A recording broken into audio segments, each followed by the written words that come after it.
એટલે પણ કેમ છો? સ્વાગત છે એટલે નવા વિડીયોમાં. તો આજે મારે મહેમાન આવ્યા છે અને અમે આજે જઈશું ડુંગર ચડવા. તો આજે મેં ડુંગર ચડવા અસમેરમાં આવી ગયા છે ડુંગર ચડવા માટેના.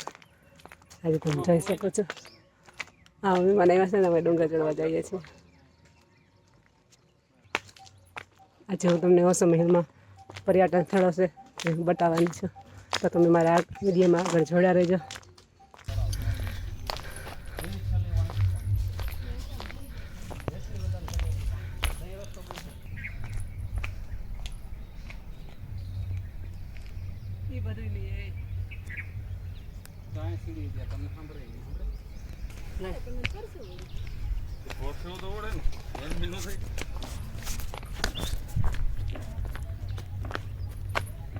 હા એ તો જો અમે આજે ડુંગર ચડવા માટે આવી ગયા છીએ અને અમારે આવ્યા છે આજે મહેમાન. ઉતરતી એવું ફાઇનલી આજે અમે માતૃમાના મંદિરે પહોંચી ગયા છીએ. તમે જોઈ શકો છો આ છે માતૃમાનું મંદિર.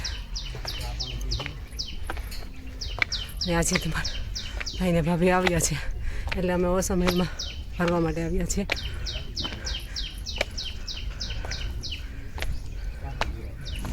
તો અત્યારે 11 જેવો ટાઈમ થઈ ગયો છે અને આ રીતનો કંઈકનું વાતાવરણ છે.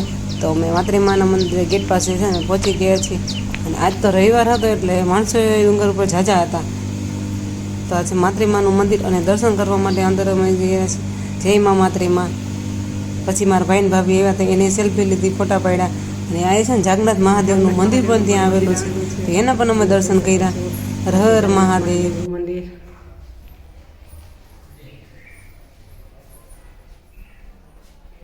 હર હર મહાદેવ.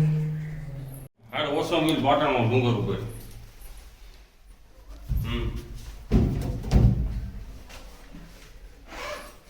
ના પાટણમાં આવ્યો છે. પછી અમે માતૃમાના દર્શન કરી અને અમે જો બહાર ગયા ત્યાં મારા ભાઈને ફોન આવ્યો તે પણ ફોનમાં વાતો કરવા લાગી ગઈ.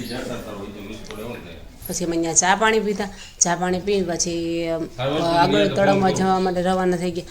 આગળ જતા હતા ને રસ્તામાં હે ને એના ફોટા પાડવા હતા. તો અહીંથી એમ બહુ એવો સરસ આમ ડુંગરનો નજારો દેખાતો હતો ને તો અમે થોડીક વાર ત્યાં ઊભા રહ્યા. ત્યાંથી અમે આગળ પાસે જવાના નીકળી ગયા.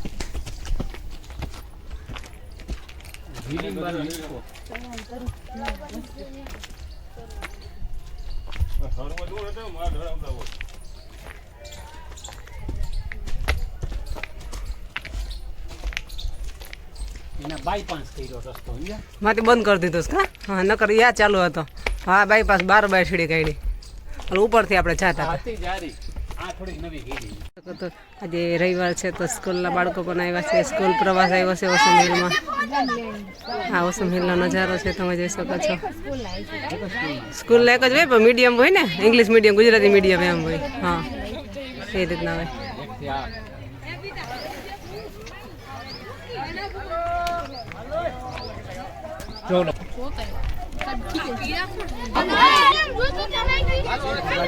ખૂબ મજા આવે છે, ખૂબ એન્જોય કરી રહ્યા છે. તડકો છે પણ એને તડકા જેવું ખબર નથી કે અહીંયા તડકો છે. બહુ મજા આવે છે. બધા સેલ્ફી લઈને ફોટા પાડે છે. હવે અમે ટપકેશ્વર તરફ જઈ રહ્યા છીએ. જો મિત્રો તમે જોઈ શકો તો સ્કૂલનો પ્રવાસ આવ્યો છે અહીંયા. આ રીતના કંઈક નજારો તમે જોઈ શકો છો. એ લોકો ઉપર ચડે છે.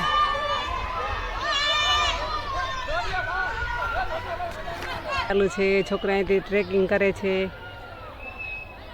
અહીંથી બહુ દૂર છે, દેખાતું નથી પણ ટ્રેકિંગ કરે છે છોકરા. હાલો આપણે ત્યાં જઈને પણ એની મુલાકાત કરીએ.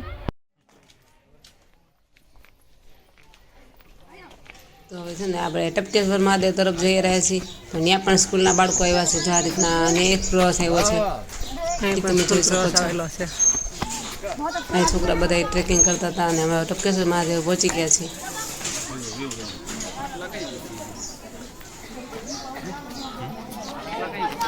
અડધા ઉતરી ગયા, અડધા બાકી ગયા.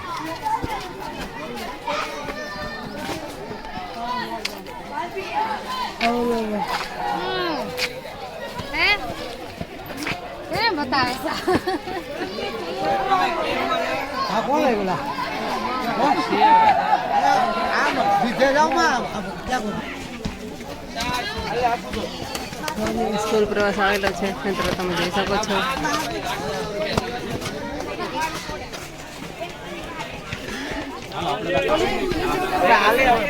હા ત્યાંથી નીચે ઉતરવાનું, ત્યાંથી નીચે આ ઉપર જવાનું, આ બધા જઈને ઉપર જવાનું છે, અહીંથી આમ બધે નીચે જવાનું. બ્લોગમાં મૂકો હોય ને.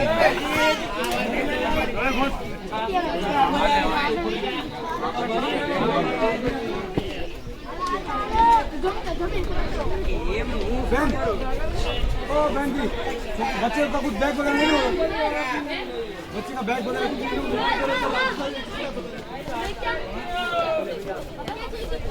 આગળ વયા ગયા તને ક્યારની કહું હાલ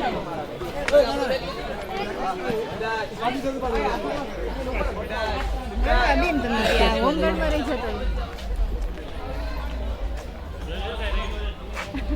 જય કાનમાં કહેવાનું સાજી જોતું હોય હા હા એ એકવાર આમ જોઈ તને જેમ ઠીક ટપકેશ્વર મહાદેવ છે, જય ટપકેશ્વર મહાદેવ. તેના પર દર્શન કરીને અહીંયા પાણી પીધું અને ત્યાં અમે થોડીક વાર બેઠા. પછી ત્યાંથી અમે ઘરે જવા રવાના નીકળી ગયા.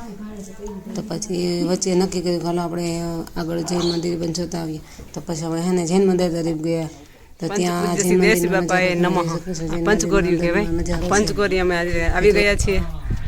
તો મિત્રો તમે જોઈ શકો છો આ પંચગોરિયાનો નજારો. અને આ એ તળાવ છે. તળાવમાં પણ એવા કમળ છે અત્યારે તો નથી, થોડા ઘણા કમળ દેખાય છે. પાણી પણ સુકાવા આવ્યું છે. અત્યારે ઉનાળાની સિઝન બેસી ગઈ છે એટલે પાણી સુકાઈ ગયું છે.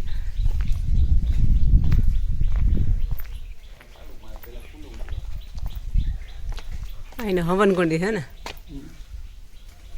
લાકડું છે, પરદાવાની વાત છે. હવનકુંડી છે.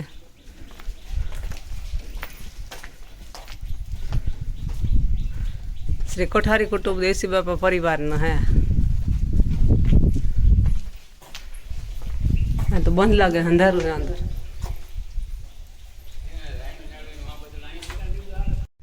આખું મંદિર જી દેખાય નહીં બધું મારું.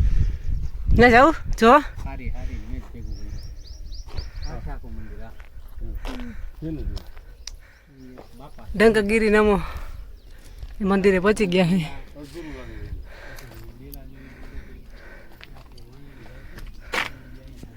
અહીં ગાડી પાણી પીવાનું આનું પ્રોગ્રામ છે ને એટલે જ આવ્યો. એવું છે.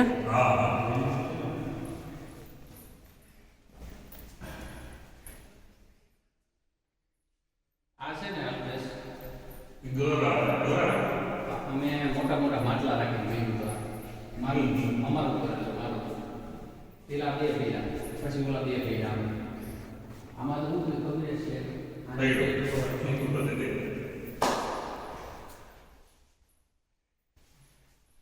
દૂધ નથી નકર લડાવવાનું. શાક નથી નકર સ્વામી મંદિર છે ને શાક નથી નકર આ બધા એક જ ભગવાન છે. ખમો મારા વીરા. હા જે ભગવાન છે. બાર આપણે ચાલુ ભગવાન છે. રેણું ઝાડવું છે અને તમે જોઈ શકો છો આમાં કાચી એવી નાની નાની રેણું પણ આવી છે. રેણ નાની છે પણ એમાં રેણું આવી છે, તમે જોઈ શકો છો. હા તો કાચી કાચી હજી પાકી નથી, હજી આ રેણું કાચી છે. નાની નાની કાચી કાચી રેણું છે આમાં. જો તો જો તમે રેણું ખાવી તો અસમ હિલમાં તમે આવી જાજો મિત્રો.